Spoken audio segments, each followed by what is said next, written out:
It's Thursday morning. What'd you say? You went digging, Abby. It's not in the rundown. It certainly is. No, it's in the, you had to dig, you had to read. Yeah, it's in the So rundown. why'd you read?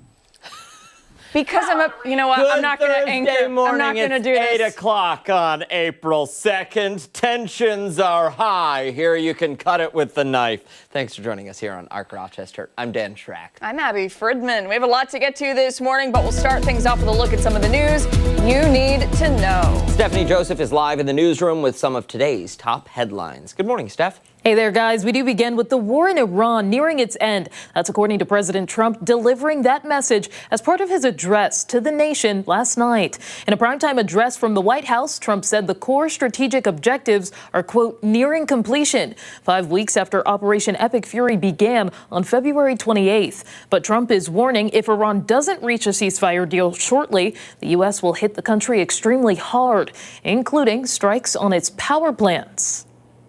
Multiple sources say President Donald Trump has privately discussed firing Attorney General Pam Bondi.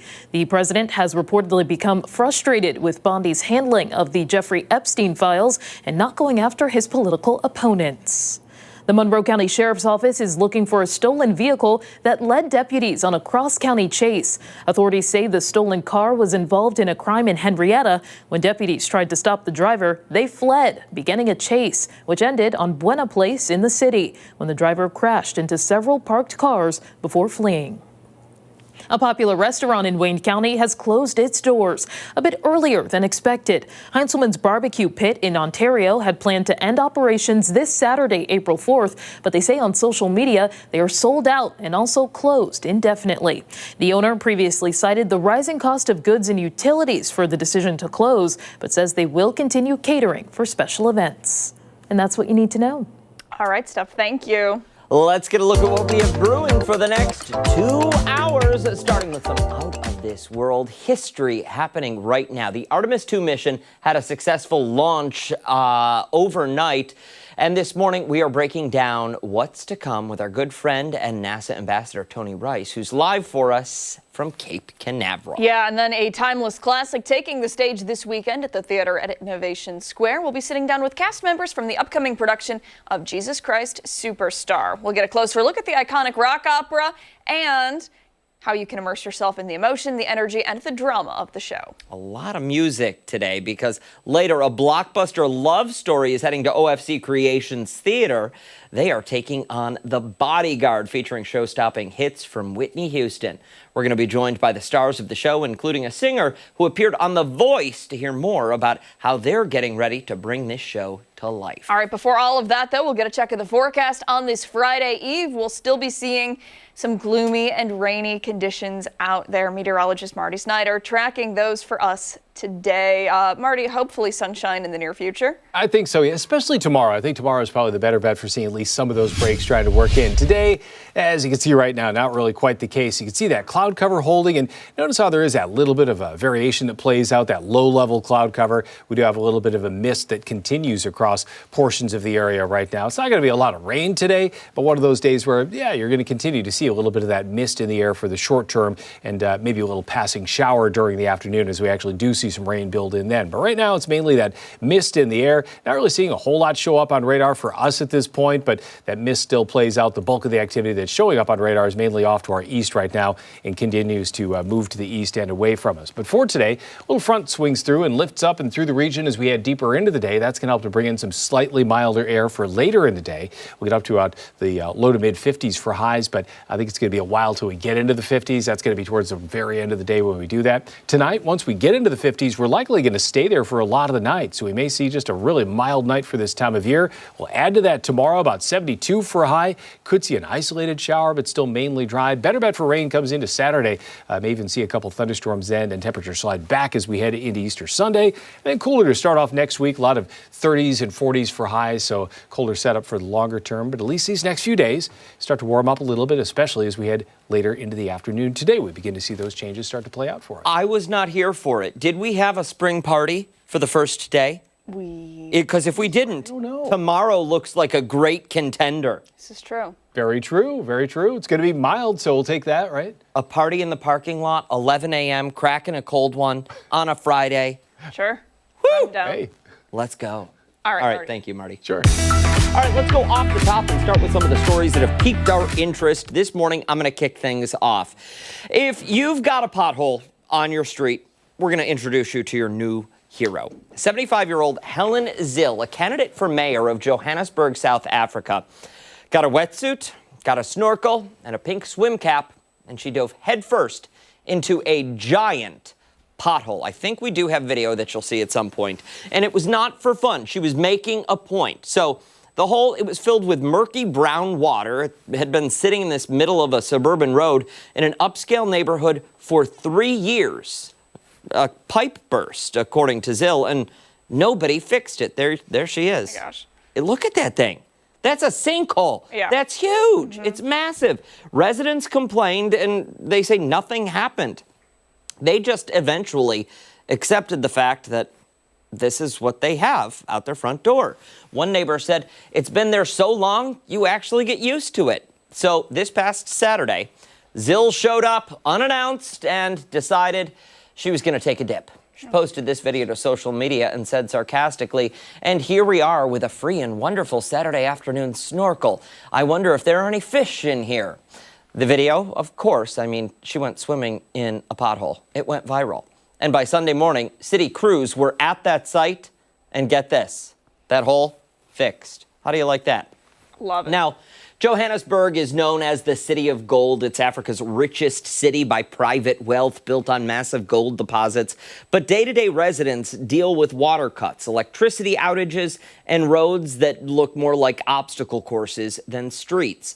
Zill says she's been around the block. She was previously named World Mayor of the Year when she ran Cape Town, South Africa.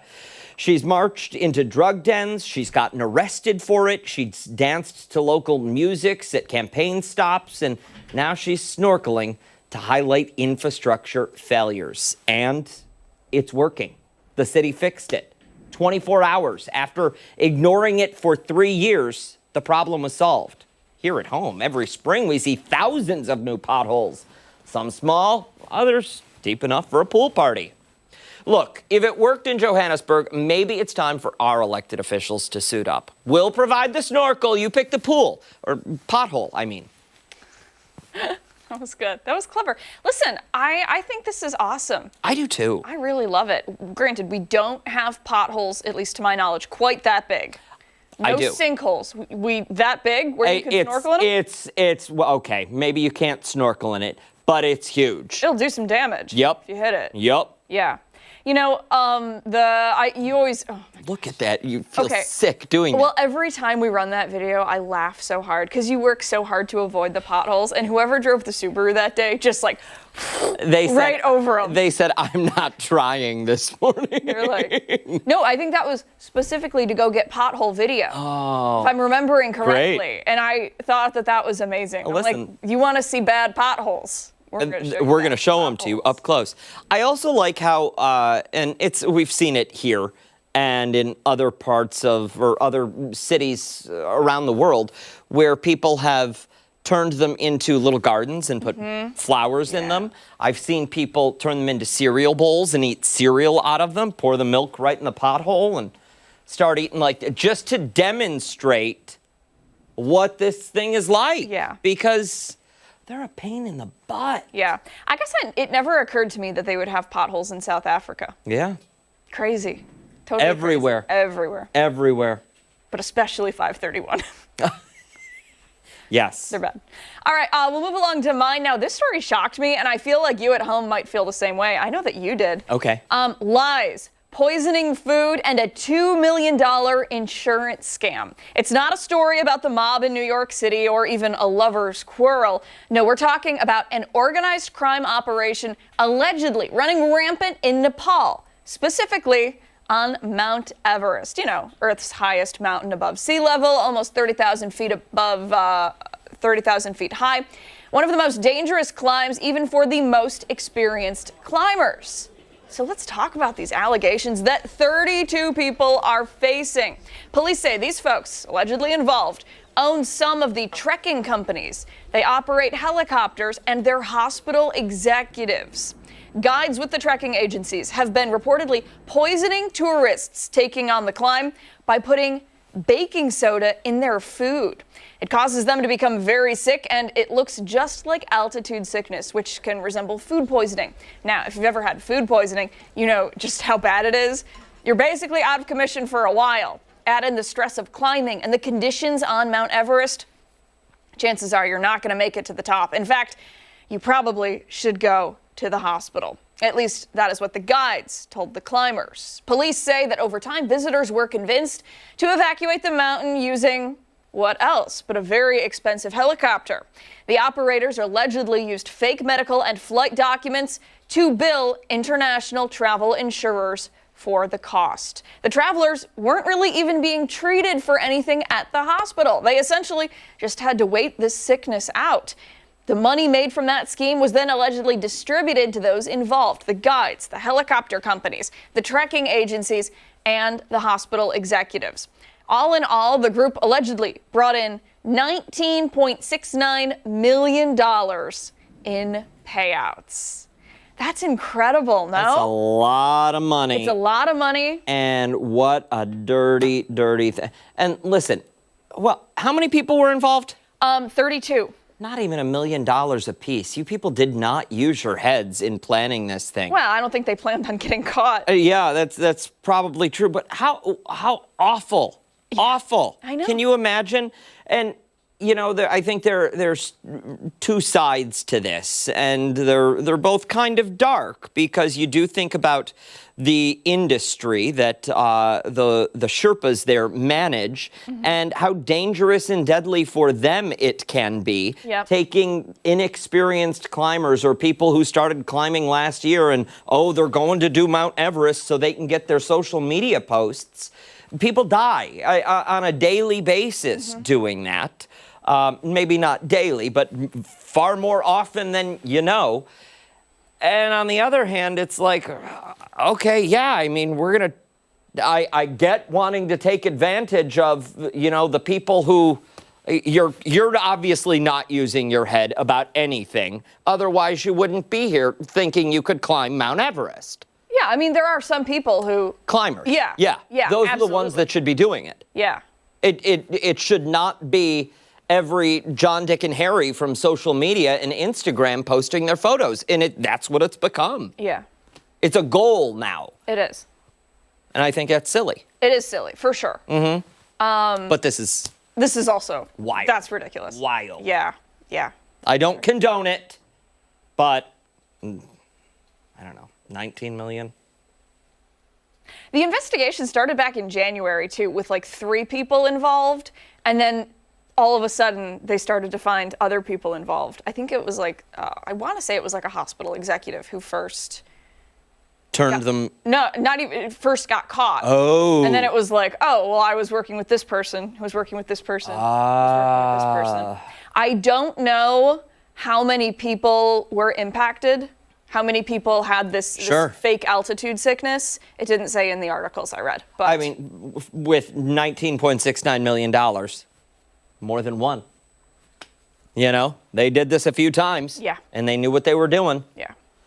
All right. Hey, stick around. We've got a lot more to come right here on ARC Rochester, including when we come back, we're checking in with Chris Lopez, who is live this morning, finding some treats and treasures for us. Don't forget, you can watch us on the go. We are streaming live. Join us on the 13 Wham YouTube channel and on foxrochester.com. We'll be right back.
female-owned boutique showcasing 40 local makers has just opened in Pittsford, and it's definitely worth a visit. Yeah, it's called Treats and Treasures Boutique, and it's the brainchild of two former corporate professionals who decided to turn their passion for local crafts into a business. Chris Lopez is live there this morning, showing us inside. Chris? Hey, good morning, guys. Check these lamps. So I'm going to be walking away with one of these lamps, not for free, not for free. I'm going to be purchasing one of them. I don't know which one yet, but these are absolutely beautiful, each and every one of them. And from what I'm told, let's say you don't really like the glass around this, but you like the shape here. You can ask them to swap out a different kind of glass for it. So if you like the blue one over here and you want to put it inside this larger lamp, you can do that. But I got a tough decision to make. I will make it by the end of the show, though. And this place is truly fantastic. And what I like about it, too, is each and every maker is A, local, B, handmade, and C, on some of them, you can read certain stories about why they crafted what they crafted and how they're crafting what they're crafting. So it really kind of gives you an in-depth look at the maker at this store. Going to a maker right now, this is Kim, owner, maker at Hearts and Crafts, and you have a pretty cool thing that you're making here, but you're holding this. This is made out of what? This is made out of cut license plates. So I order many license plates and cut individual letters and numbers and cast them into a tray. There's a lot of sustainability for this project because the license plates are obviously used, and all of my wooden trays are purchased from thrift stores. So those are painted and then the letters are casted into the tray. Was that something you wanted to really make sure that you involved in your business plan, was the sustainability factor? Because everything is sustainable. The outer layer of this is from a thrift store. Yes, it's fun to make new things out of old things. Yeah, I like that. And then over here, so these are the cards, right? Yes, the name is the Uncard, and it is a non-traditional card that you could either style yourself or pick one from here. And then it becomes a keepsake. And I'll show you that a bit and put this down. So they come in a box, and you can write your greeting card or your greeting on this sticker paper, and then you stick your greeting to the back of the card. And I include two because sometimes you make a mistake with the first one and you need to rewrite it. So I mess up on all my cards. I just scratch it out. So I love that you thought of that. And it's called the Uncard. And on the inside, it's the one you keep. So after your recipient reads the greeting on it, they could then hang it or shelf it, and they could continue to look at it instead of tossing it in the recycling bin. And I heard you talking about a lot of people don't understand what goes into making something like this. How important do you think that is to express that these are not just thrown together in 5 minutes? These take a lot of time and effort and then a lot of thought behind it. Yes, they do. For example, a lot of the uncards are made from upcycled bike chains, so the chain needs to be cleaned. It needs to be broken down, shaped, glued, and then painted, and then set into the trays with a casting mix. And you know bike chains are nasty because you've been biking for 15 years. Yes, absolutely. My friends over at Towpath are been kind enough to supply me with many, many used chains. And how long have you been doing this? The Uncard project came out about 2 years ago, but I started doing the license plate project probably during COVID. During COVID, that's when a lot of people picked up a lot of new things. Absolutely, absolutely. And then you have a full-time job, I believe, as well on top of this, right? Yes. I'm a social worker over at the University of Rochester Medical Center. Helping people and making stuff for people to take home. Do you have a website at all, or is this the only spot you can get your stuff at? This is the only spot that I'm selling things right now. Treats and Treasures Boutique, and we'll have information. You can get Kim's stuff as well as any of the other stuff in here on our website on Fox Rochester and 13 Wham. I'll send it back to you guys in studio. I gotta pick a lamp. I really like the stained glass, Chris, if you want to buy me one of those. Can we take a look at those one more time? Do you need our help? No, I think I'm good. I don't need your help to pick you out. Wow. Nothing. Oh. Well, Okay, you know what? Kill the live shot. It's fine. It's fine. We're good. We don't need them anymore. Thanks, Lopez. When we come back on Arc Rochester, it's time for weather trivia. Meteorologist Mark McLean is with us on the other side of the break.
Twenty-four. Welcome back. We have meteorologist Sorry. Mark McLean. That's okay. Decided to Back return.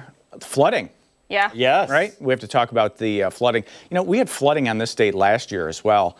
Check this out. This is April 2nd of 2025, and Western New York had quite a bit of rain on this date. So we'll go there for the weather trivia today and pick out the daily rainfall amount in Rochester.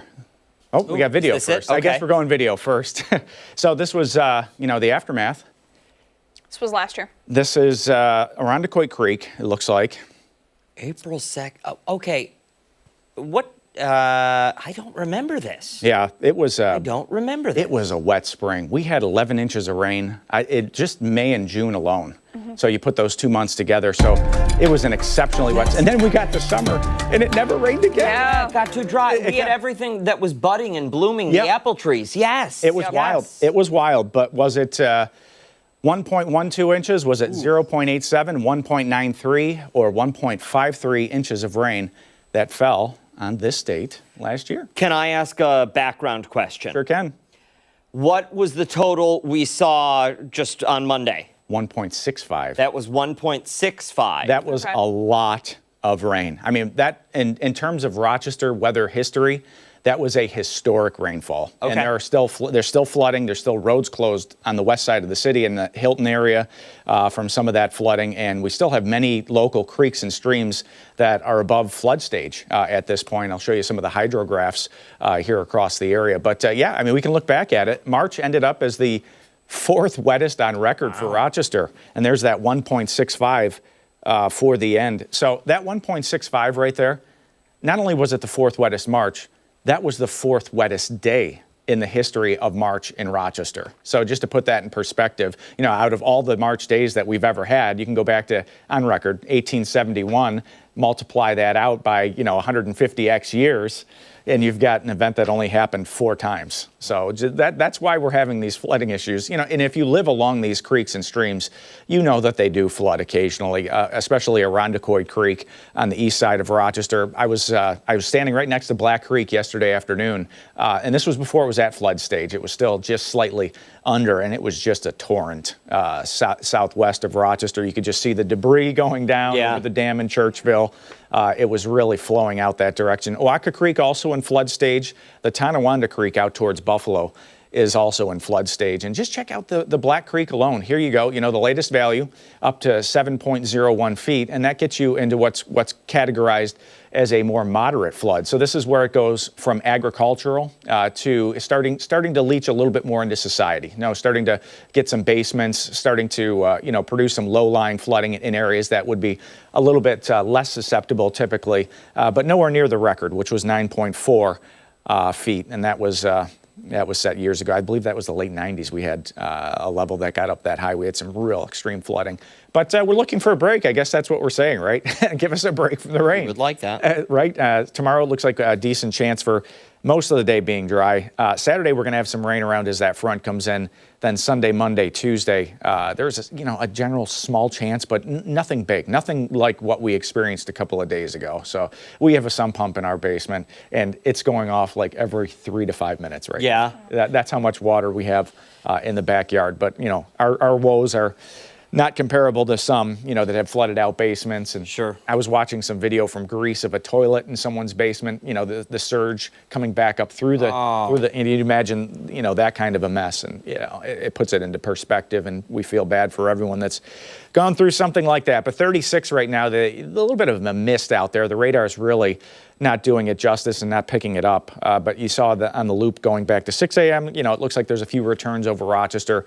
It is very light activity. Now, there is a warm front back to our southwest, and that warm front is going to give us a chance for some rain this afternoon. But again, not to the magnitude of anything even close to what we experienced earlier this week. That's going to move off to the east, and the temperature is going to go up. As that front comes in, we're going to see temperatures back in the 70s. So we'll take that. And, again, on Friday, there's a general small chance of another pop-up shower, especially east of Rochester as that cold front comes in. But a much quieter setup, I guess, comparatively speaking. Temperature at 72 on Friday, 68 on Saturday, compared to that average of 50 degrees. So our planning forecast, we'll take the clouds and that light mist this morning.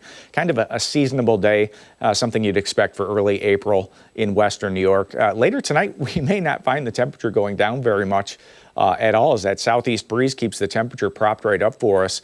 And on the extended forecast, notice that the temperature does start to go backwards. Easter, unfortunately, with all this rain that we've had, you start thinking Easter egg hunts and everything else outside, and you're just going to need the boots, especially if you have a backyard that's in a low-lying area. We're going to take about 20 degrees off the temp for the back half of the weekend, and next week is, well, yeah.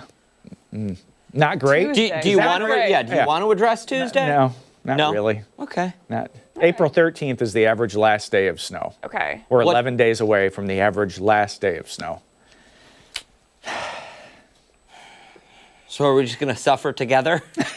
I mean, it's like the only option. Misery loves right? company. I feel like that's been the story for the past, 120 days. Well, in Western New York. You start to look at it too, and we really don't get consistency to the warm weather around here until Memorial Day. Yeah. It's usually the day, Mother's Day for planting outside, historically speaking, is a pretty good start for the growing season, but you just don't take chances in April. April's not as fickle as March, but April can give us some interesting weather. I need some tulips. Yeah. I need some plant life. Yeah. We got to get this going. I know. We're just not there. Yeah, okay. But the spring bulbs are coming up. It's nice to see them. The daffodils, the hyacinths are popping up. I saw those today outside. The crocus are wide open. So it's always good to see that. I was out at the farm on Monday. The snowdrops just finishing up out there. It was fun to see. What are you laughing at? Producer Ashley, she said, I've got tulips for ya. I'm going right to human resources after this segment. I feel violated. Oh, okay. Hey, don't go anywhere. We've got a lot more to get to right here on ARC Rochester. We'll be right back.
8:34 this Thursday morning. Thanks so much for staying with us here on ARC Rochester.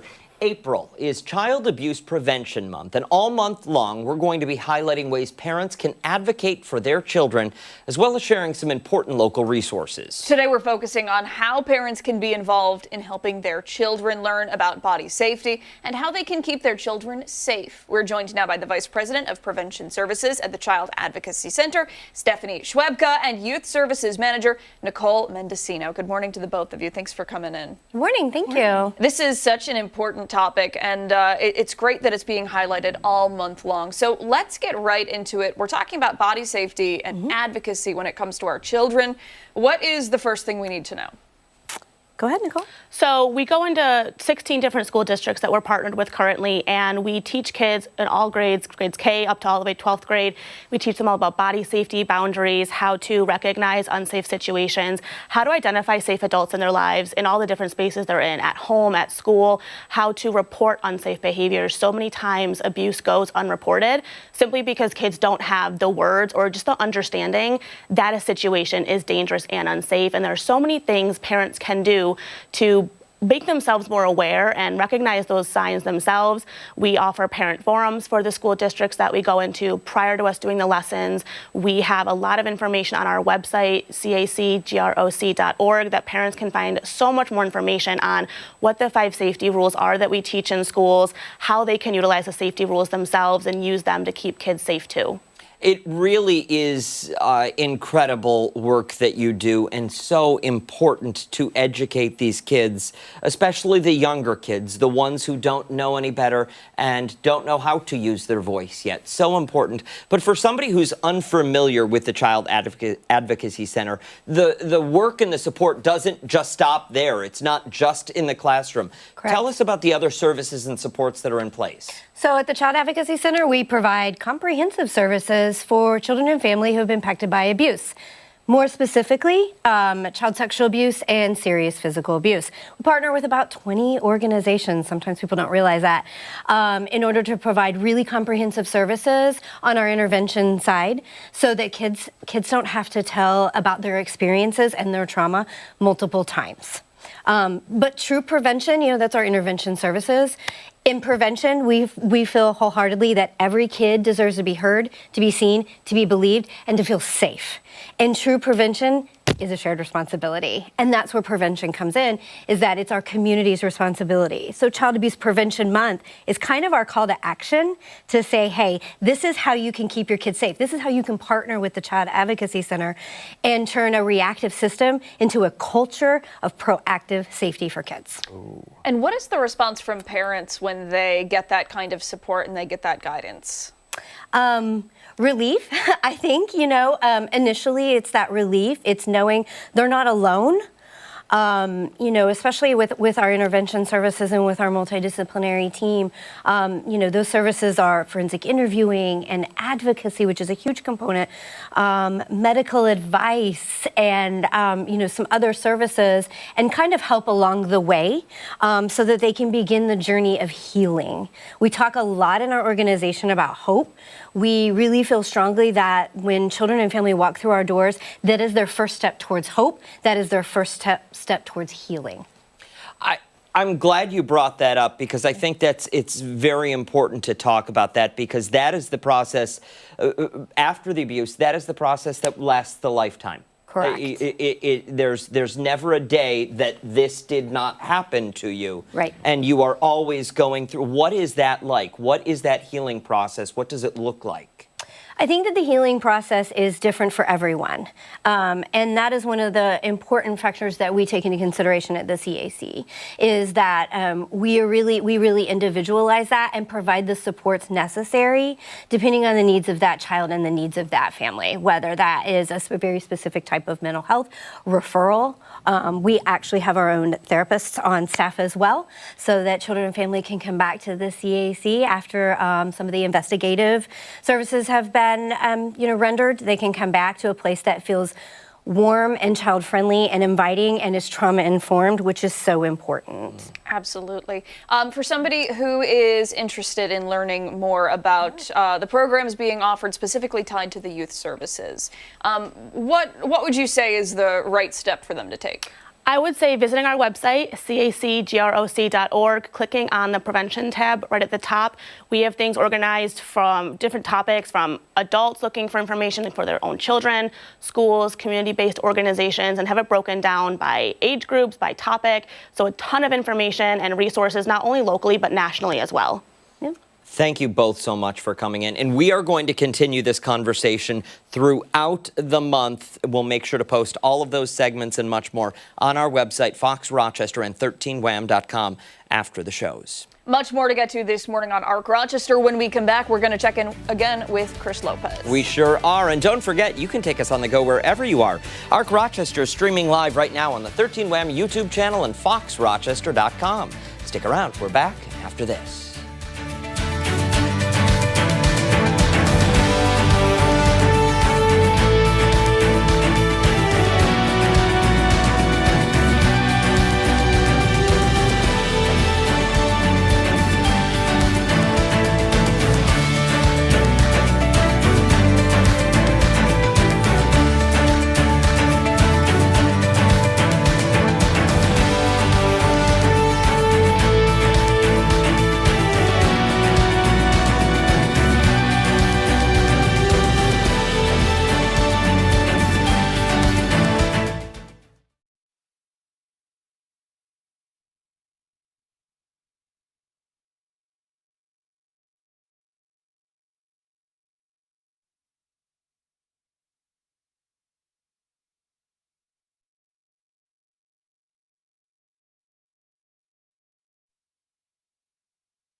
Welcome back. A brand new female-owned retail destination is celebrating handmade, locally sourced gifts and delicious treats, and they've just opened up their doors. Yeah, it's called Treats and Treasures Boutique, and it showcases dozens of unique products, all made right here in Rochester, from artisan treats to handcrafted gifts.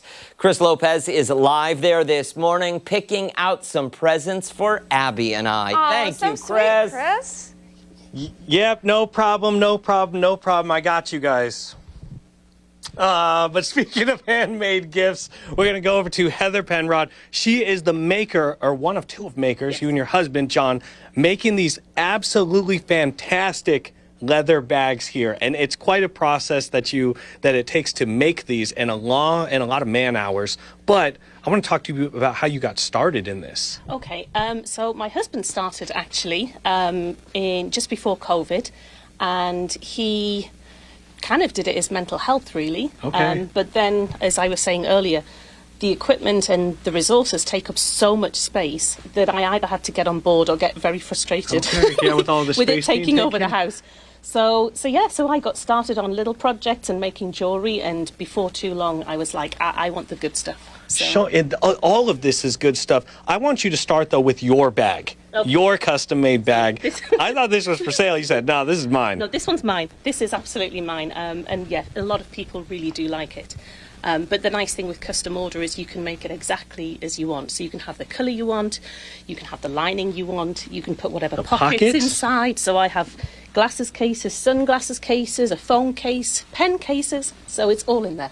And then what else do you guys make? Because it's not just bags. You have other stuff, too. We make jewellery.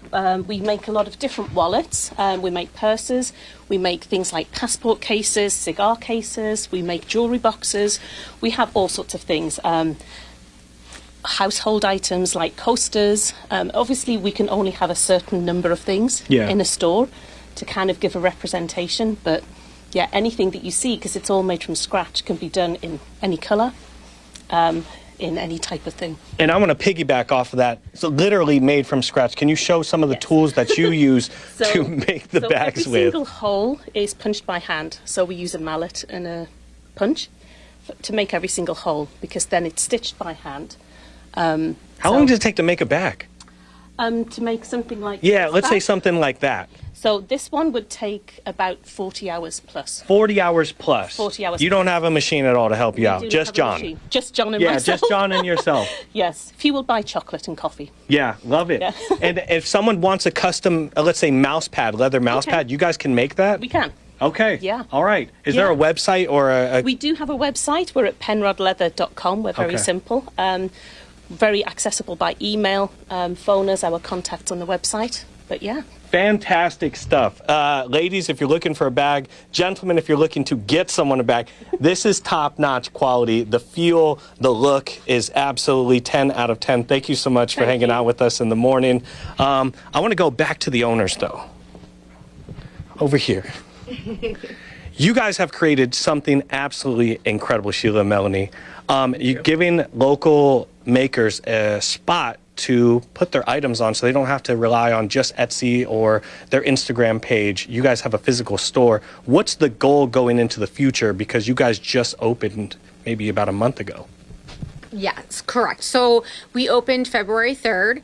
Our goal is to have sustainability for our vendors. We don't want quick turnaround. We want them to feel like they can stay here, they can be here, they can have a place to sell their goods that are handmade and not feel like they have to do a million shows a year to still have an income. Like you guys used to. Like we used to, And yes. is there a spot for vendors now? Can they apply? Yes, on our website, which is treatsandtreasures.org, it's Okay. become a vendor. All You right. fill out the link and it populates us and we get a hold of you. Love that you guys have a meticulous process. If you walk in here, they're going to know everything about every single vendor that's in here. Real cool small town vibe. I think it's a beachy vibe. You judge for yourself. Come in here. We'll have information on our website on 13 Wham and Fox Rochester. Dan Abbey, back to you in studio. All right, Mr. Lopez, we will sit here patiently, not expecting anything from you. No, it's all right. Thank you, wah. Chris. When we come back on Arc Rochester, we are going behind the story this Thursday morning. We sure are. We're back right after this.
8:50 this morning, we're taking you behind the story this Thursday. For the first time ever, a sitting president has attended a session of arguments before the Supreme Court. President Trump there yesterday amid the high-stakes showdown over birthright citizenship. The National Desk's Matt Galka reports. Donald Trump was in attendance at the Supreme Court. It was the first time a sitting U.S. president sat in on oral arguments. The president and his administration argues that birthright citizenship does not apply to children of non-U.S. citizens. It demeans the priceless and profound gift of American citizenship. It operates as a powerful pull factor for illegal immigration and rewards illegal aliens who not only violate the immigration laws, but also jump in front of those who follow the rules. Protesters gathered outside as the decision in the case could be one of the most consequential in the country's history.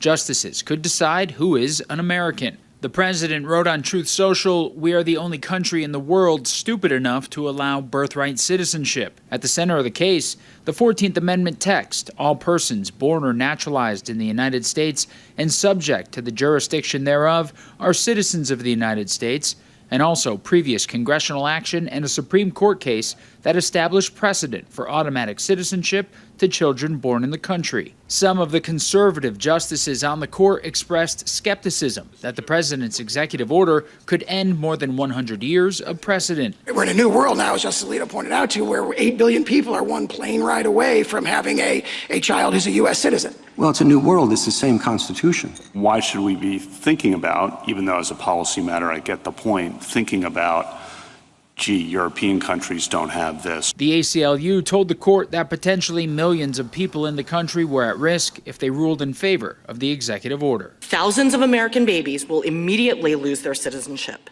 And if you credit the government's theory, the citizenship of millions of Americans, past, present, and future, could be called into question. The pending decision from the High Court could be a landmark one in American history and is expected to come before the end of the term in June. Reporting in Washington, I'm Matt Galka. 8:52, don't go far. Much more to come right here on ARC Rochester. We'll be right back.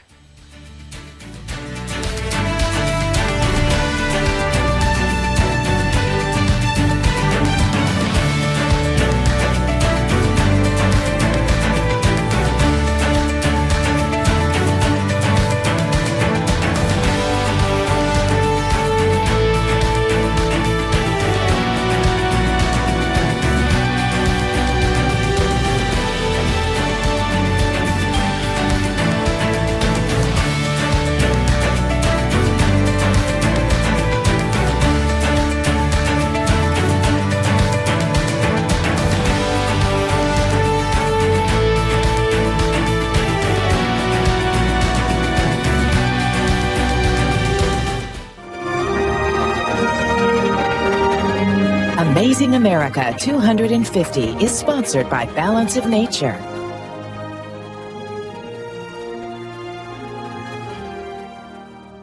Whether you are from Buffalo or Plattsburgh, Watertown or Westchester, for 2 weeks, this is everyone's home. You walk through these gates to enter the Great New York State Fair. It was the nation's first, a celebration of agriculture, and that spirit is still alive today. Started in 1841 with a budget of $8,000, which is hard to imagine now. It was a 2-day fair. A creation of the New York State Agricultural Society, fair director Julie Lefebvre says for much of the 19th century, the fair moved around the state before finding its permanent home in 1890. We started as an agricultural fair, as most fairs do, and we still to this day have a lot of those components here. So yes, we've grown a lot in those years, but we still are who we are at our base. By the 1950s and 60s, attendance is over 500,000 people. The Midway is added, along with nationally known entertainers. The grandstand is home to car racing and stunt driving, and technological feats are on display. In 1969, a pile of butter was transformed into a cow jumping over the moon, starting an annual tradition. By the 1970s, veterinarians held live surgery demonstrations, and various agricultural competitions take center stage. Some of the competitions are the exact same as they were 65 years ago, 150 years ago. The fair becomes an annual stop for politicians, and some of music's biggest stars rock the various stages. In 2001, over 1 million people attend the fair for the first time. Through the years, the fair has seen fires, floods, and storms, but New York State continues to invest, and it evolves along with the times. It shows the whole fabric of America. Everything that's unique about people are welcome here. We have our cultural villages. We celebrate everything there is to love. And whether you come for the milk, the concerts, or the rides, Lefebvre is committed to keeping the oldest state fair in the country stronger than ever. What can we do that's new? What can we do that's exciting? But what do we need to make sure we stay to keep that nostalgia forever? If you are already dreaming of Ferris wheels and funnel cakes, this year the Great New York State Fair runs from August 26th until September 7th. For Amazing America 250, I'm Caitlin Pearson. Amazing America 250 is sponsored by Balance of Nature, the phytonutrition company.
In today's Political Pulse, a new deadline for the state budget is quickly approaching, but lawmakers seem to be far apart on some of Governor Hochul's proposals. I'll be joined by a reporter from our sister station in Albany for a look at what's next and the issues at the center of the budget's delay. That's all coming up in our 9 o'clock hour. Ark Rochester returns after this.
o'clock on this April 2nd. Thanks for joining us on Arc Rochester. It is Friday Eve. I forgot about that. Yeah, well, I'm you the took short off, timer like, this week. Yeah. Yep. You are. Well, 2 days. You almost made an appearance on TV yesterday. Almost. Almost. You would have needed a boat to get to our house. Yeah. Pretty bad. We were willing to invest in one. We were. With the Arc Rochester budget, that's $10 We wanted a it to week. happen. We got some pretty sound advice though from somebody in the newsroom saying maybe we don't, guys. Maybe we were all there. It would have been alternative plan. It would have been fun. It would have been fun. Yeah? You say that now. We could have done like little rubber ducky races through the backyard with the swale. Going. Yeah. It's very true. It was something. It was a bunch of rain. And on this date last year, we also had a bunch of rain. And you might remember spring last year was very wet for Western New York as well. So kind of taking the weather trivia that direction. For today, we've had the wet spring this year. But on April 2nd, 2025, we had a bunch of rain. Was it 1.12 inches, 0.87, 1.93, or 1.53 inches on this date just last year? I did post this a little late, so there may not be as many respondents. Let's see. Barb has A, Florence has C, Janet, Laura, Sandra, and Yvonne all have D for the answer this morning. Next page has Rebecca with A, Rod, David, Mary have D, Amy and Michael went with C, so we're a split bunch today. Ron, Barbara, and Debbie have C, Kyla's got B, Paul has D, Karen says all the love above. It. I love it. Just give me all of them. Sarah's got C, David has D, Judy, David's wife, has C, Cheryl has D, and Dave, Cheryl's husband, C, Frank D, Mary Pat, Frank's wife A, Richard and Eva both have D this morning.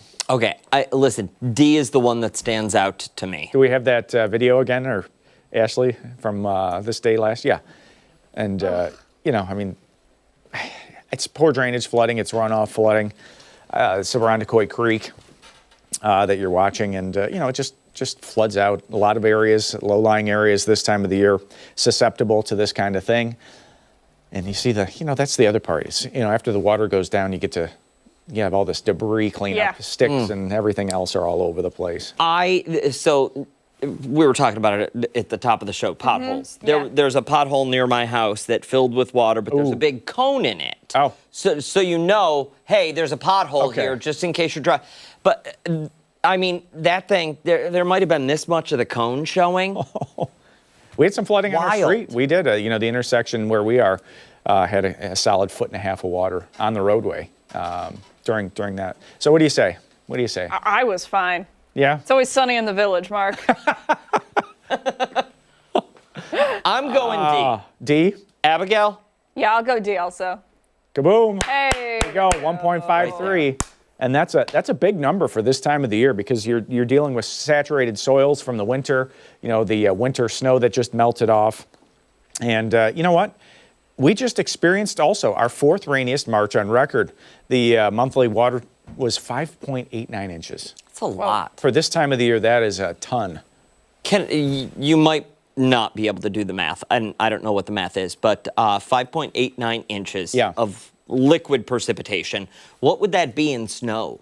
If it was 30 degrees outside? Sure. 58.9 inches. Yeah? Yeah. So if that's a 10-to-1 water ratio. If it was 20 when that fell outside, that would be closer to 80 inches of snow. Wow. Yeah, so that would have been epic. Because the colder, the fluffier it gets. Yeah, it stacks up a little bit higher, so that kind of thing can happen. So, with the water, you start thinking about the dog, right? Uh-huh. Yeah. Oh, and the muddy paws. Yeah, there could be some muddy paws, but this guy doesn't care. Oh, Kevin! Kevin doesn't care. I want to join Kevin. Whip it? It kind of looks like it. Yeah. Might have a little whippet. And listen, with a name like Kevin, that's a good dog. How many of you out there want to join Kevin today? Just on the couch? Yeah. Hand up right here. Yeah, and just sit there and just watch it all go by. But, some wet paws. Obviously, the ground is just totally saturated, so it's going to take some time before we really dry things out. And even though there's a small chance of rain each day, each one of those days is not going to be a washout. I just want to stress that. But Tuesday, we had several rounds of thunderstorms. That's unusual for this time of the year. Some areas were closer to 3 inches on the Doppler estimates out towards Spencerport, Brockport, Hilton, North Greece had a bunch of rain and some flooding with that 1.66 at the airport. Becomes the 4th greatest daily March rainfall on record for Rochester back to the early 1870s. And where does all that rain go? It goes back to our local creeks and streams. The Irondequoit Creek off to the east there, the Black Creek and Owaka Creek, the Tonawanda Creek, all have flood warnings at this point. And here's just, we looked at Black Creek last hour. This creek on the way down now. This is the crest has kind of come in for Irondequoit Creek. It's going to be on its way back down, but it's going to take some time. It had some flooding last week that went down a little bit more quickly. This time the ground is much more saturated, so there's just nowhere for it to go. We're looking for a break the next few days. Saturday, pretty good chance of rain with that front coming through, the cold front. It's going to give us a pretty good chance for rain, but the weekend not a washout for you. 36, and it was a tough ride in to determine where to put the windshield wipers. You get the switch. Oh, yeah. Like the 1 through 5. Yeah, and you don't want people to think like you're being dramatic. Right. If they go too fast. Yeah, like, they're going. Yeah, you're a wimp. Okay, I think it's hysterical, and it's so on brand for you to think that other drivers are judging your windshield wiper speed. That's amazing.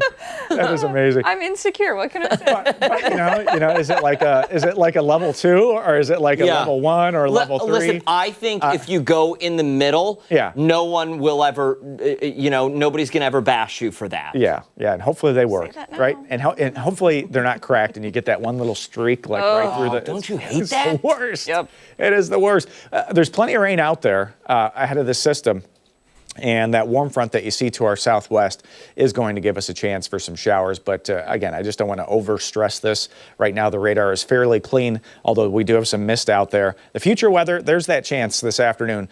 Goes on by, it's going to last about an hour or so. Not enough to cause our creeks and streams to, quote, have additional flood concerns. It's just going to be what's already running off into them. And then overnight tonight, look at these temperatures. You're going to be able to pop the windows open if you want, let some of that air in on Saturday. There's going to be a couple of chances for showers, but look at the temperature too. We're back in the 70s for Friday. It's going to drop back quick Friday night with some of those numbers dropping back even towards 40 there. But your potential rain amounts, again, a few hundredths of an inch, not enough to be a concern for creek and stream levels. They're already flooding. But hour by hour, 55. I don't know what else to say about it. If it's just there for the rest of the day. Can't get any worse. Can't get any worse. 55 degrees for the high temperature, and the 7-day forecast heading towards Easter does start to cool off a bit, upper 40s. You're going to want the boots out there for the old Easter egg hunt. Colder next week. I was just looking. I tried not to talk too much about it, but I was just looking at some of the data for Tuesday of next week, and don't even. It's going to be cold enough for, that may be optimistic, that high temperature. Are you serious? Cold enough for some lake-enhanced, maybe some lake effect snow showers. But how much? We'll see. It does not look like a big deal, okay? I'll stress that too. But it's going to be cold enough that it's just not what you want to see this time of the year. You have a really special way of making things that are not a big deal the biggest deal. Yeah, well, we'll point them out. Right? Oh, man. All right. Can't just. I guess. I guess you can go What is that? Hey, I want to know. Watch half the forecast. Oh, okay. Why we don't have Peter Cottontail on this 7-day. What are you doing? It's like you don't even care about the You're Easter slacking. I'm slacking. You've been back for a day. I know. No special graphics, no nothing. Don't you people like want you're that? busy. How about, I know you do. How about we have Tony on and talk more about Artemis? We can do that, but not before we get the countdown. Here it comes. Here it is. 79 days. Nice. Wow. How do you look at that? It was 85 the last time I saw it. You use your eyes. Because that was last Friday. Yeah. Yep. Good stuff. Before we know it. All right. Lovely. We're done with you. Thank you. Well, no, we're actually not. You have to stay. I do have Oh, to that's stay. right. Yes, Stay. much more to get to here on ARC Rochester when we come back. We're breaking down the historic Artemis 2 launch that happened yesterday. And don't forget, you can take us on the go. ARC Rochester is streaming live right now on 13 WHAM's YouTube channel and foxrochester.com. Stick around. We're back on the other side of the break.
history made at Cape Canaveral yesterday. 4 NASA astronauts right now are zooming through space on their way to the moon, a first in more than 50 years. Artemis 2 launching just before 6:30 last night. Take a look. 3, 2, 1, booster ignition, and liftoff. The crew of Artemis 2 now bound for the moon. Humanity's next great voyage begins. That video. That was awesome to watch. It's so incredible. Watching it live was really cool. Really incredible. For more on that historic moment and what's to come for crew members on board, we're joined now by NASA Ambassador Tony Rice. Tony, you were there. You saw it happen in person. Describe it for us. What do we not experience when we see it on video? I've been processing this since, and it's really hard to describe, hard to explain. This is the 5th different vehicle I've seen launch, and this one was like no other. Probably the highlight for me, and the thing that's most difficult to describe and most difficult to capture. You're looking at that's actually my view. I shot that with a little robotic telescope sitting next to me. I was at the press site last night, and that's about 3.5 miles away. Wow. This doesn't do it justice. None of the video you've seen do it justice. The thing that sticks out to me is just how bright that flame is. You can't capture that on film. You've got to see it with your actual eyes. It's the brightest I've ever seen. And I even compare it to a night launch that I saw of a mission that was going to the sun that launched at like 2 o'clock in the morning. This was brighter than that. It was amazing. Wild. What was the crowd like down there, Tony? Was it a big audience for this one? Oh, it was huge. I was at the press site, so it was me and people from all over the world. I heard Spanish, I heard Polish, I heard German being spoken, and they were constantly doing reports back to their home communities. As I rolled up at 6 o'clock in the morning, there were signs up that said that the tickets were sold out for the visitor complex. And you can kind of see what's going on there with people set up all along that fence line so they can get great shots. But I also love seeing all the NASA employees come out. So this is a regular work day for them. They're coming out of their offices, not only at launch time to get out there and get a good position to be able to see it, but as the astronauts were going by in their Astrovan, everybody lined the street along that, it's called the Saturn Causeway that leads out to the launch pad, waving American flags and just hooting and hollering and wishing them well. You know, we were looking at video earlier, the similarities between the Apollo missions and then this one here, walking out of the same tunnel. Was it kind of an emotional day for a lot of folks there? It absolutely was. It was fun seeing there's a lot of meteorologists that were sent down there to cover the story. They would insist, I'm not going to be on air. There's no reason for me to talk over this. If you're getting a shot, you're getting my back because I want to turn around and I want to watch this. Grown people jumping up and down, getting really, really excited. There was a lot of energy there, especially as there was a problem or two that they were working that pushed the launch back by a few minutes. Lots of whispers in the crowd, what's happening, what's coming next. But they got those things sorted out and got it launched well within the beginning of that 2-hour window. Okay, Tony, so we punched through the atmosphere. Right now we are on, orbit 2 of the Earth before we kind of use the gravity and slingshot to the moon? Something like that. And the astronauts are hard at work. After launch, they're immediately going to a checklist and they're getting things done. So one of the main reasons for this mission, one of the primary purposes of it, is to kick the tires on the Orion capsule. We've launched it before on the Artemis 1 mission, but aboard then were a group of mannequins they called moonikins that were heavily instrumented, and those were mostly there to see what the effects would be on the human body force, G-forces and things like that. Right now, they're working on simulating docking between the Orion capsule and a simulation of what the lunar lander that's going to take us to the surface of the moon on Artemis 4. They're working on that, and there's also a whole list of other things that they need to check out on the Orion capsule during this 10-day mission. And they've actually got quite a bit of science that they're going to try and do as well. There's some science experiments on board. Hey, Tony, question. Everything check off for the launch yesterday? Was there any issues after launch that popped up? There was a couple of things that were, they call it out of family. I love that. I'm going to start using that myself. I'm never wrong. I'm just out of family. A couple of things that cropped up that they are going to address, nothing significant though. I talked with one of the leaders in the Launch Control Center yesterday morning. Everybody there that works for NASA and works for all the contracts is so proud of what they do. So if you ask a question, they're going to find you somebody to answer that question.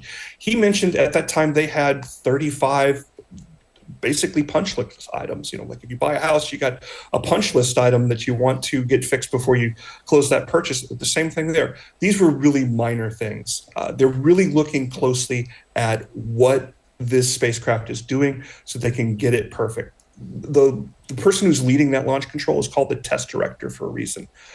Each one of these launches is a test, and they're trying to find out as much as possible about it and get it right for the next group of astronauts.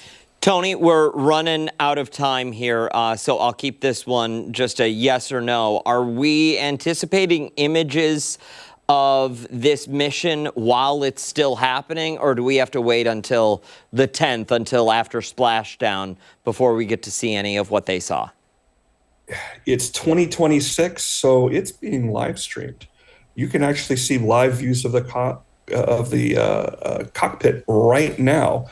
There's a little bit of simulation that goes on when we're on the far side of the moon, when there's not an ability to transmit back. But this is going to be one of the most documented missions ever. And real quick, I got to share the image that I'm looking forward to the most. It's called Earthrise. This is very similar to Apollo 8, so they're going to repeat that image of the Earth rising behind the limb of the moon. So I'm really looking forward to seeing that. Very cool stuff. Tony Rice, NASA Ambassador, thank you so much for your time. We appreciate it, my friend. Thanks for having me. When ARC Rochester returns, Steph will be here. She's breaking down some of our top political headlines. Political Pulse coming your way next.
It's time for a political pulse check here on ARC Rochester. Lawmakers now have until next week to finalize the past due state budget. The original deadline was yesterday, but lawmakers recently passed an extender, giving them until April 7th. It's the fifth time this has happened since Governor Hochul took office.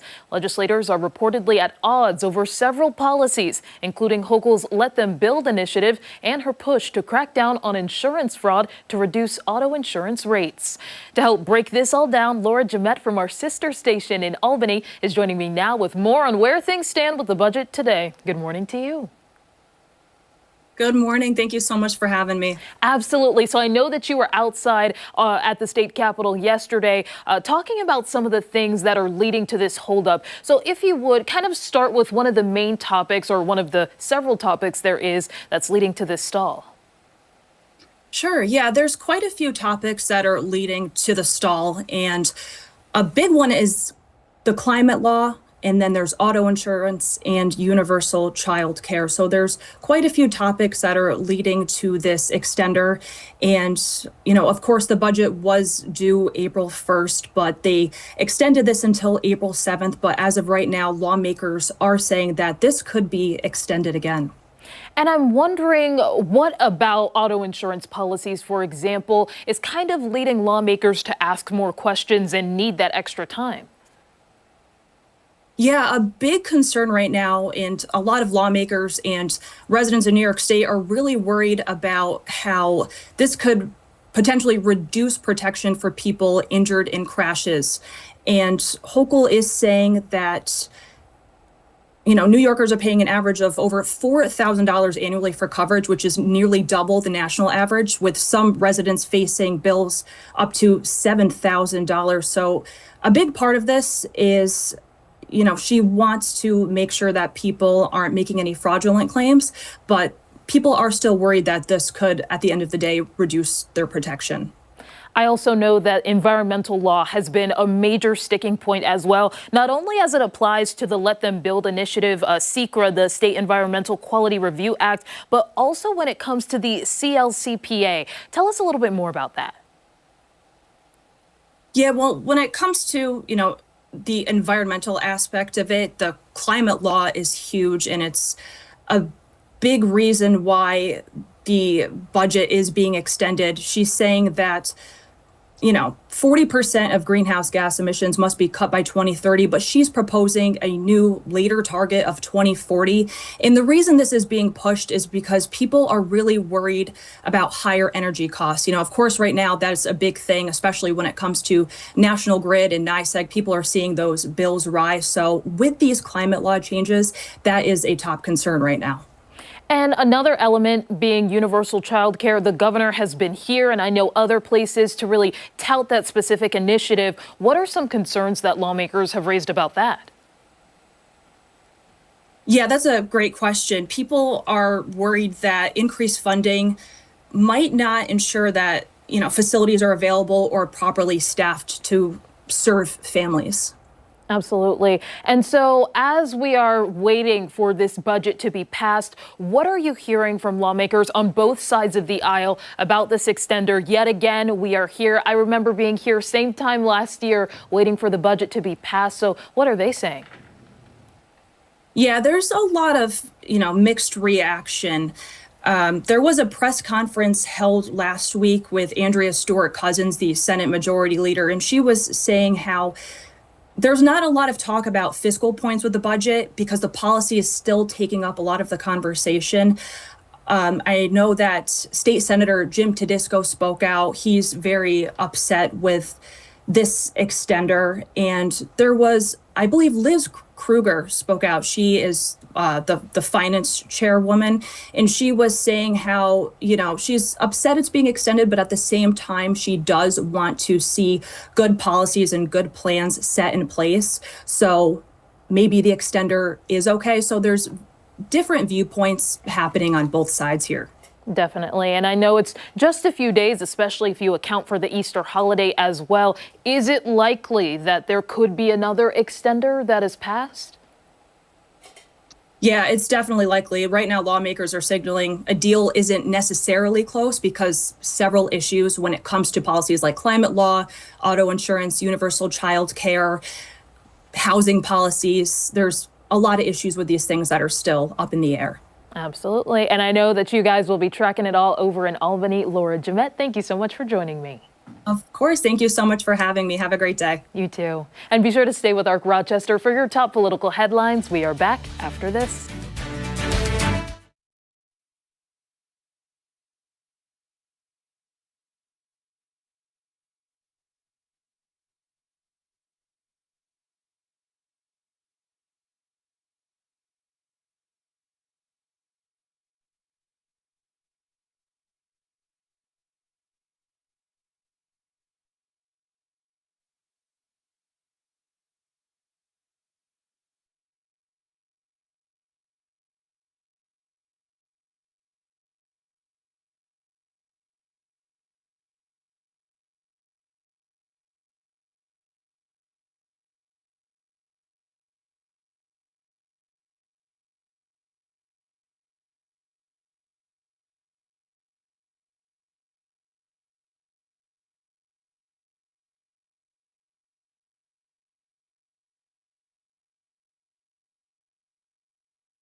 Good Thursday morning, 9:30. Thanks so much for staying with us here on ARC. Easter is this Sunday, which means we are currently in the midst of Holy Week. Yeah, to celebrate, the theater at Innovation Square is bringing the beloved music from the rock opera Jesus Christ Superstar to life with an all-star cast of some of Rochester's top musicians. For more on the upcoming show and how to attend, we're joined by co-producer Steve Bartolotta and musician Rich Green. Good morning to the both of you. Good morning, guys. How are you? We're doing great, and we were talking during the commercial break.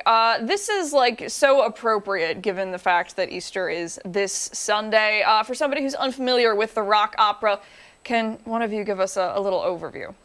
Sure. Sure. Go ahead. Yeah.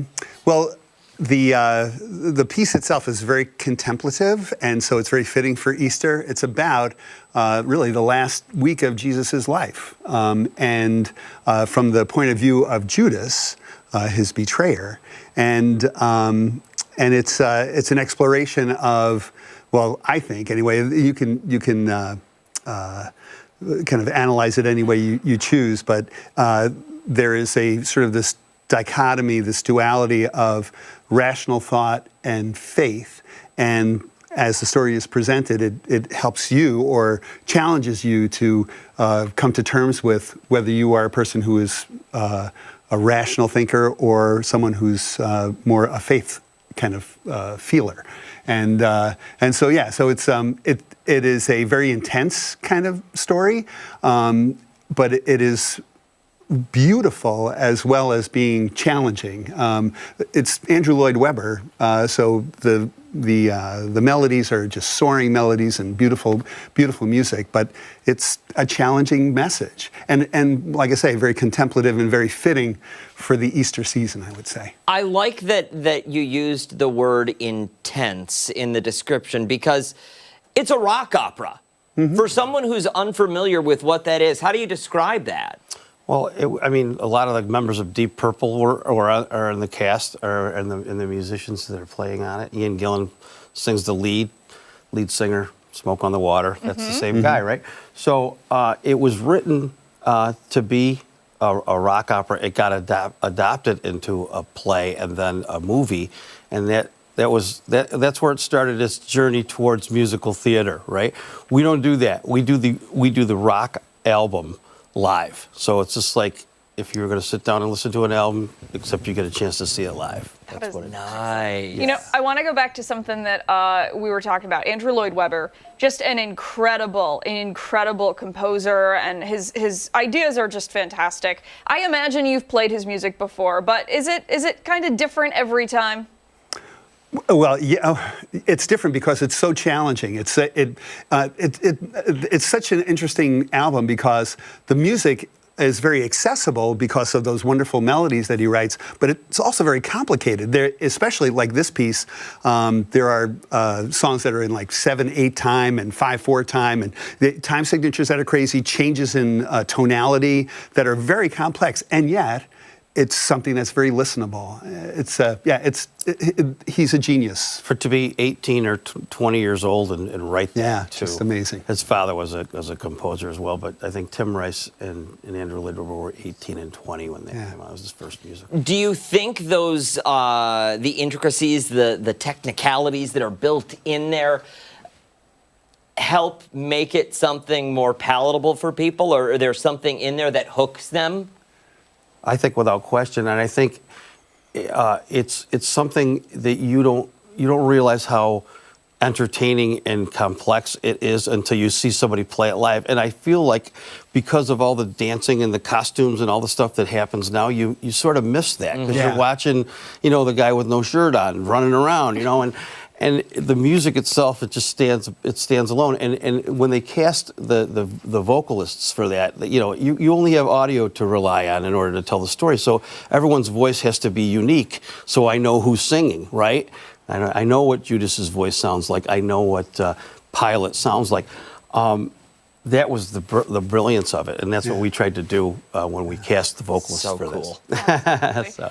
For somebody who wants to go see the show, how can they do so? Okay, go to the Innovation box office, and we're the next show up because it's this Saturday. That's right. And Brian Ayers is playing his Jim Croce show before us, so you can get there earlier and check that out. And I also want to before I answer your question, Mike, the co-producer and the co-creator of this is Tim Hankey, and he's our musical director, and he's a genius, and he takes care of all the orchestration and so forth. Shout out, Tim. And I just want to make sure that I mentioned Tim, because he doesn't like to be on camera, but he deserves a lot of credit. Anyway, Absolutely. So you go to the Innovation box office, and you can purchase tickets. It brings up the grid. You can select your seats, and right on Thunder. You make it easy for us. Thank you both so much for coming in. We really appreciate it. Thanks for having us. And we'll make sure to post all the information and much more on our website, foxrochester.com, after the show this morning. Much more to get to here on Arc Rochester. When we come back, we're taking you behind the curtain on OFC Creations' upcoming musical. And don't forget, you can take us on the go wherever you are. Arc Rochester is streaming live right now on the 13WEM YouTube channel and foxrochester.com. Stick around. We're back after this.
Welcome back. We're continuing to highlight local productions here on Arc Rochester, and OFC Creations has a romantic thriller taking the stage starting next week. People are excited. The Bodyguard is based off of the hit film starring Whitney Houston and is the most awarded soundtrack of all time. This morning, we're getting a preview of that show with some of the stars. We are joined now in studio by Aliyah Khaylyn and Trip Hansen. Thank you both so much for coming in. We really appreciate it. A pleasure to be here. Thank you. Absolutely. Okay, for someone who may be unfamiliar with the movie The Bodyguard, Whitney Houston, Kevin Costner, how dare you not know it? Can you give us a little background, fill them in, tell them about it? The Bodyguard is about a superstar, and she so happened to hire this bodyguard, and she falls in love with him. It's a push and pull. It's a fight of, do I really love you? Can I be vulnerable enough? And it's that constant back and forth of, I love this guy, and he's like, okay, I love this superstar, but do I love my job a little bit more? And it's a great, great, great musical, by the way. 19 songs. But Hello, 19 songs. Wow. I have to prepare for that. I am preparing. I would say I'm doing well. But, yeah, it's that push and pull and that dramatic love and that growing passion of, I think I'm okay with being in love, you know? So that is The Bodyguard. Yeah. Well, you know, it is loved by so many people, and I want to talk about the music. You know, Whitney Houston is just loved. Yes. Truly. Tell us about the songs. 19 of them. 19 of them. How do you do that? You know what? It's a lot of practice. It's a lot of technicality that goes into songs written and sung by Whitney Houston. It's not easy at all, I would say. It's definitely something that you have to build up to. But yeah, it's one thing to have them in a show where you do them sequentially, like Yes. one after the other Yes. with scenes in between. Yes. But she's I've been doing them every day. I've only had like 2 days off, and I've been here for 2 weeks, almost 3. And I'm like, but we're getting through it. We're getting through it. So you know that music now. I You know that the music like now. the back of my hand. Love yeah. it. Trip, who do you Yes, play sir. in the show? I am her manager. I'm Bill Devaney.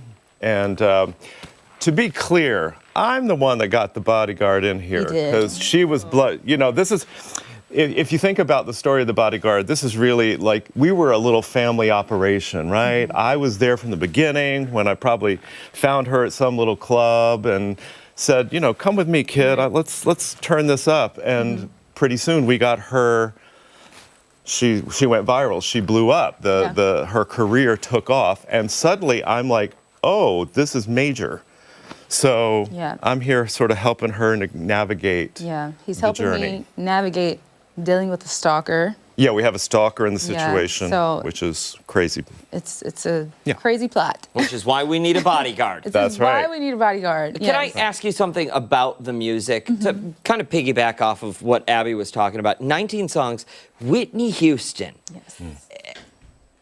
The greatest, arguably, not arguably, the greatest of all time. Yes.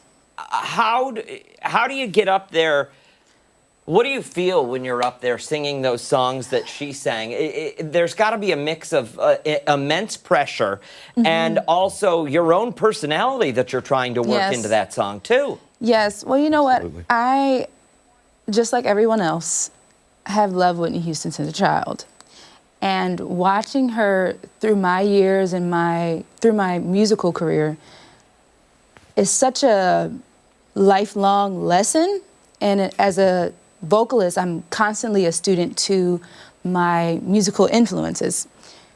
And so to finally be able to, you know, sing her songs, but not just like at a performance or, you know, a nightly gig, and it's a musical dedicated to Whitney Houston with her songs. It's an amazing experience. And I don't know, there is a lot of pressure because most people are thinking of the movie and they're like, oh, well, there's Whitney Houston songs. Is she gonna sound like Whitney Houston? No, I'm not gonna sound like Whitney Houston. My voice is beautiful though, I can say that. You got to hear this one. Thank you. She's being very modest. When you hear, I don't know if you guys got to see her on The Voice, but when she, which is why the Whitney Houston thing came up, right? Because this one's, she's got her own special flavor. You got pipes. Yes. Pipes. You got pipes. I do. Let's I will tell the say. truth. Yeah. I know people are going to want to come to the show. Before we talk about ticketing information, curious to know from the both of you the biggest lesson that you think people should take away, whether it comes to life, love, music, following your dreams. Good question. Woof. Good morning, Rochester. I would say that the lesson here is, I think, really about family and about how we develop relationships. And, you know, in this day and age, things can move very quickly because of social media and the way that we now interact with one another. Yeah. This is a situation where these people, what I've learned about the character of Rachel is that she's very loyal to those of us who were there with her from the get-go. And that to me is very meaningful, that our work relationships are family. And so that's what I think I would love for people to walk away with. Not only the drama, but that within all of that, there's stability when you have people around you that you trust and believe in. Yeah. I would also say that when you find your people, whether it's romantically or platonically, and you know that you guys are aligned in your values and how they make you feel. You can be vulnerable. You can express yourself freely and be yourself, that it is okay to lean into that vulnerability and foster those connections and build in those relationships in general. I think that it's very beautiful to be so timid and finally be able to just flourish in relationships that you are blessed to have. Because it's very hard to come across great relationships where you can be like, okay, I can trust this person and I know that they love me unconditionally just as much as I love them. Right. So I think that is something to take away. I love it. All right, for somebody sitting at home, ticketing information. If they want to go see the show, when, where, and how do they get tickets? We open next week, next Thursday. If you want to get tickets, you go to ofccreations.com/tickets. Excellent. Thank you both so much for your time. We appreciate Thank it. you for Break having a us. leg. Not Thank that you. you'll need it. All the ticketing information goes over on foxrochester.com. 9:46 this morning. When Ark Rochester returns, we're taking a look at some of the stories that have people talking this Thursday. We'll be right back.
Time to see.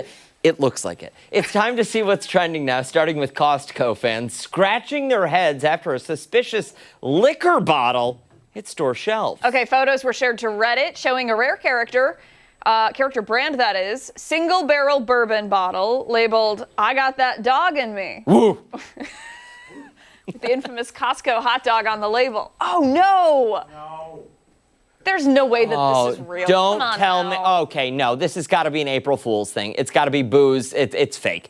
The bottle was spotted at a Washington, D.C. Costco location and appears to be a part of a limited edition series. The price for the bottle, $85.99, with a limit of 1 per membership.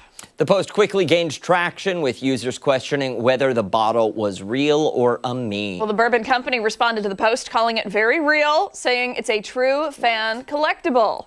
The original poster also shared tasting notes after opening the bottle, describing it as very good, with lots of oak, marshmallow, and maybe something spicy, cardamom or cinnamon maybe, along with a little leather on the nose. That's the hot dog. Oh, got That's it. what I'm assuming. That, right? I mean, I don't know. I don't know, the pigskin, tossing around the pigskin. Like, you know what I mean? Is there a difference between pig leather and cow leather? I have no idea. No, I could not tell you. Now I need to know. According to commenters, The DC store is known for carrying rare releases, often disappearing within minutes. The original poster claimed there were only about 15 bottles or so when they purchased theirs. I don't need to try it. Is it vegan? See, Well, then I think you need to try I was it. thinking there's a hot dog in the bottle. That's what I was also. Because it's called I Got a Dog in My it. mouth is sweating. We can't talk. That's gross. No thanks. All right, let's move along to a new breakfast item that is perfect for all you meatheads out there. A new cereal brand is taking protein to the next level, selling actual 100% American beef, dehydrated, then coated, then made into crunchy cereal bites. Yes, they're called Meaties. The cereal is said to beef up your breakfast, delivering 20 grams of protein, 11 grams of fiber, and 6 grams of iron in a single serving, all under 260 calories. Breakfast is designed to be eaten in a bowl with milk, obviously, just like any other cereal. The company also encourages people to add fruit or yogurt, or you can shake it into your favorite trail mix. The cereal comes in 2 different flavors, maple cinnamon and chocolate peanut butter. According to those who have tried Meaties, I can't say the name. They say it's sweet and satisfying with a hint of savory depth. Some people online questioned whether this would be a product that needs to be inspected by the USDA. If so, it appears not to have the required stamp. The website officially sold out of the cereal. However, the company said they're working hard to keep it in stock. And believe it or not, the company is a very big fan of Ark Rochester. They shipped us a few boxes to try. No! So we're going to try it. Come here, Rory. I cannot do this. Come here, Rory. Really. I've kept this a secret for about a month. Okay, everybody scooch. Come on over. So we're all in the light. You can't see. I apologize for this. I can't eat them, Oh, but I'm too bad. very You have to excited break to your be opening and This is so disgusting watching already. others Meaties. eat them. Meaties. Listen, the boxes, Meteorologists. We're the the meteorologists. boxes are very. Like, this is for real. Extra wrong. Yeah, This is it's not an for April real. Fool's joke? No. Look at the macros on this, though. A lot of iron, Okay. tons of protein. What we want, like what? One spoonful each. Which one is that? I don't want any Half of cup, it. 250. Wow, that's high. Yeah, I was going to say, bang for your buck on the calorie versus the protein. Listen, I'm pouring the cereal. Oh, it smells fine. For starters, let's try it with milk. Oh my God. Okay. I like this. This is how it smells. It touched me. Oh. Okay. This looks like Which one was this? Which one? Don't open that, Lopez. That Okay. one's the chocolate peanut butter. This looks like so is ground- the other one just the- You guys dried are ground you're beef. eating Cinnamon. maple. this is Okay. maple. Okay. It looks like This is instant maple? coffee. This is maple with milk now. Guys, it's like Let's try dissolving. it. Oh no. Oh, it's like a meat it product? dissolves in the milk. Ooh. I think I used something like this to patch a hole in my tire once. This one looks like Dan's Oreo crumbs. Wow, this is like an MRE. giving gra- This is bad. gravel. They're fans of us. No, No, they're not Ashley, did They're you not just Okay, mix it in the okay. same bowl? purchased Uh, this. No, so I think we should try the other one dry. Yeah, See if there's it a does meaty dry. aftertaste. There is a hint of Oh. meat at the end. that tastes I like didn't get to the MRE meat food. yet. Okay. That's bad. It's Wait, disgusting. wait. Oh. I hate it so much. Oh my god. Marty, you get the big bowl. You great. need that All this protein. for me? Oh, come on. Yeah. This is gonna. You want to share some? Yeah, I'll just. Sprinkle that in your hand? Yeah. There you Oh, go. you're doing like it. a ground. There you go. Oh, okay, we're good. It's like the ground turkey that How much I did made. we invest in this endeavor? This one is ground Well, beef. that's the question. It smells good. It does. I think so. And then you How eat it. much Deceiving. did we pay? I saw the price Do of we the know? big box. Did that you we had buy on it? the- 2 boxes Not smelling too great. This one does not smell. of Meaties. The Oh, cereal. that was bad. This That's tastes- meat. Oh, that one's bad, man. no. This That one's real bad, especially dry. It's How much really did bad. we pay? How much did 2 boxes cost? 26. This Yeah. tastes, Piece. this Also tastes like 25. paid time $8 to off. $10. $8, $10 total? Yeah, well, they're 10 total. Okay. Was $31.50? What? Yep, 31.50. For $31.50 those 2 for boxes? these 2 boxes. But we showed the big box. We just showed. I know it was It's 14 bucks. I don't know that there's an actual is the big big box. box. There This is the big I box. think that it's was it? better. Oh, That wow. tastes We'll like be right beef back. jerky. We'll be right back. Yeah. Final thoughts, other side of the break. That was disgusting.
goodness, we had zero time.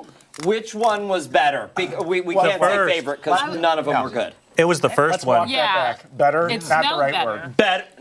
Better's not I'll even take the right maple word. flavor, but Yeah. Survivable. The one to the right, that one. It was Made no up. peanut butter in I have a chunk of one of them stuck in my throat right now, and it's not great. Well, I smelled it and I said, it doesn't smell right. And Abby lost it on me and said, yeah, because no one ever asked to dehydrate ground beef and add peanut butter and eat it like cereal. I feel like a dog. Honestly, this is like puppy chow. It looks like kibble. Yeah. It's kind of got a grape. This is dog food. Indy would love this. This is dog food. That does it for us here on Arc Rochester. Make sure to wake up with us again tomorrow morning starting at 4:57. Some of these people won't survive the cereal. Meaties. Meaties. Join Steph and Mark later today. They've got 13 Wendy's at midday. Maybe. We'll see ya. Bye.